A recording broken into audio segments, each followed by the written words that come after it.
বছরের একটি ছেলে, তাকে জিজ্ঞাসা করা হলো একটি ইন্টারভিউতে যে আপনার পরবর্তী পদক্ষেপ বা আপনার লক্ষ্য কী। তিনি কাল বিলম্ব না করে, মানে এতটুকু না ভেবে তিনি বললেন, আমার লক্ষ্য হচ্ছে বিশ্ব চ্যাম্পিয়ন হওয়া। ঠিক তার 4 বছর পর, মানে মাত্র 17 বছর বয়সে তিনি বিশ্ব চ্যাম্পিয়ন হয়ে দেখালেন।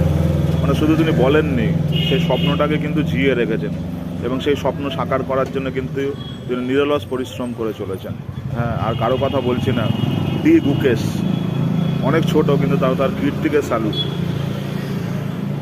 দাবা ভারতবর্ষে কিন্তু সৃষ্টি বা ভারতবর্ষের জন্মদাতা, পরবর্তীকালে পৃথিবীর বিভিন্ন জায়গায় ছড়িয়ে পড়ে। রাশিয়ার একটা বোলবালা ছিল, আবার কিন্তু দাবায় কিন্তু ভারতবর্ষ তার সেই জায়গাটা তৈরি করছে।